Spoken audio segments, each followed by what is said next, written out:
ಸ್ಪರ್ಧೆಯಲ್ಲಿ ಭಾಗವಹಿಸಲು ಇಷ್ಟಪಡುತ್ತೇನೆ. ನನ್ನ ಹೆಸರು ದೀಕ್ಷಾ. ನಾನು 5ನೇ ತರಗತಿ ಓದುತ್ತಿದ್ದೇನೆ. ನನ್ನ ಶಾಲೆಯ ಹೆಸರು ಸಚಿತ್ರ ಶಾಲೆ, ಅಡವಿಹಳ್ಳಿ, ತಾಲೂಕು ಹರಪನಹಳ್ಳಿ, ಜಿಲ್ಲೆ ವಿಜಯನಗರ. ನನಗೆ ಒಂದು ಹನಿ ರಕ್ತ ಕೊಡಿ, ನಾನು ನಿಮಗೆ ಸ್ವಾತಂತ್ರ್ಯವನ್ನು ಕೊಡುತ್ತೇನೆ ಎಂದು ದೇಶದ ಜನರನ್ನು ಸ್ವಾತಂತ್ರ್ಯ ಕಿಚ್ಚನ್ನು ಹೆಚ್ಚಿಸಿದರು. ಸ್ವಾತಂತ್ರ್ಯ ಯೋಧರಾದ ಸುಭಾಷ್ ಚಂದ್ರ ಬೋಸ್ ಅವರ ಬಗ್ಗೆ ನಾನು 4 ಮಾತುಗಳನ್ನು ಆಡುತ್ತೇನೆ. ಸುಭಾಷ್ ಚಂದ್ರ ಬೋಸ್ ದೇಶಭಕ್ತಿಯ ಜೀವಂತ ಪ್ರತಿಮೆ. ಸುಭಾಷ್ ಚಂದ್ರ ಬೋಸ್ ಭಾರತದ ಇತಿಹಾಸದಲ್ಲಿ ಅತ್ಯಂತ ಶೂರ, ವೀರ, ಧೈರ್ಯಶಾಲಿ ಮತ್ತು ಪ್ರಚಂಡರಾಗಿದ್ದ ವ್ಯಕ್ತಿ. ಅವರು ತಮ್ಮ ಜೀವನವೆಲ್ಲ ಭಾರತದ ಸ್ವಾತಂತ್ರ್ಯಕ್ಕಾಗಿ ಅರ್ಪಿಸಿದರು. ಅವರು ಇಂದೂ ಕೂಡ ನೇತಾಜಿ ಎಂಬ ಪ್ರೀತಿಯ ಹೆಸರಿನಿಂದ ನೆನಪಾಗುತ್ತಾರೆ. ಸುಭಾಷ್ ಚಂದ್ರ ಬೋಸ್ ಅವರು 1897ರ ಜನವರಿ 23ರಂದು ಒಡಿಶಾ ರಾಜ್ಯದ ಕಟಕ್ ನಗರದಲ್ಲಿ ಜನಿಸಿದರು. ಅವರ ತಂದೆಯ ಹೆಸರು ಜಾನಕಿನಾಥ್ ಬೋಸ್, ಪ್ರಸಿದ್ಧ ನ್ಯಾಯವಾದಿ ಆಗಿದ್ದರು. ಸುಭಾಷ್ ಚಂದ್ರ ಬೋಸ್ ಅವರು ಬಾಲ್ಯದಿಂದಲೂ ಧೀಮಂತರು, ಶಿಸ್ತಿನಿಂದ ಕೂಡಿದವರು ಮತ್ತು ಬಲವಾದ ದೇಶ ಪ್ರೇಮದಿಂದ ಕೂಡಿದವರು. ಸುಭಾಷ್ ಚಂದ್ರ ಬೋಸ್ ಅವರು ವಿದ್ಯಾಭ್ಯಾಸವನ್ನು ಇಂಗ್ಲೆಂಡ್ನಲ್ಲಿ ಮಾಡಿ ICS ಪರೀಕ್ಷೆಯಲ್ಲಿ ಉತ್ತೀರ್ಣರಾದರು.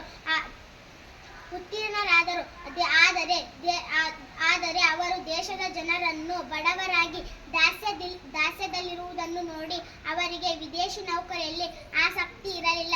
ತಕ್ಷಣವೇ ಭಾರತಕ್ಕೆ ಮರಳಿ ಸ್ವಾತಂತ್ರ್ಯ ಹೋರಾಟಕ್ಕೆ ಪಾಲ್ಗೊಂಡರು.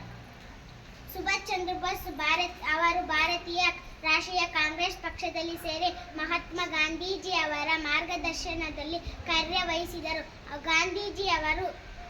ಗಾಂಧೀಜಿ ಅವರ ಅಹಿಂಸಾತ್ಮಕ ಹೋರಾಟದ ಬದಲಿಗೆ ಕ್ರಾಂತಿಕಾರ ಹೋರಾಟಕ್ಕೆ ಹೆಚ್ಚು ಒತ್ತು ಕೊಡುತ್ತಿದ್ದರು. ಅವರು 2 ಬಾರಿ ಭಾರತೀಯ ಕಾಂಗ್ರೆಸ್ ಪಕ್ಷದಲ್ಲಿ ಸೇರಿ 2 ಬಾರಿ ಅಧ್ಯಕ್ಷರಾಗಿದ್ದರು. ಅವರು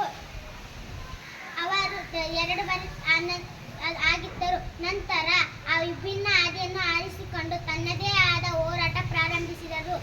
ಸುಭಾಷ್ ಚಂದ್ರ ಬೋಸ್ ಅವರ ಅತಿ ದೊಡ್ಡ ಕೊಡುಗೆ ಎಂದರೆ Indian national army, Azad Hind ಸೇನೆ ರಚನೆ. ಈ ಸೇನೆಯ ಬ್ರಿಟಿಷರನ್ನು ಶಸ್ತ್ರ ಬಲದಿಂದ ತೊಡಗಿಸಬೇಕು ಎಂಬ ಧ್ಯೇಯದಿಂದ ಜಪಾನ್, ಜರ್ಮನಿ ದೇಶಗಳ ಸಹಕಾರದಿಂದ ನಿರ್ಮಿಸಲಾಯಿತು. ಅವರು ತಮ್ಮ ಸೇನೆಯ ಮೂಲಕ ತುಮ್ ದೋ ತುಮೆಹಾ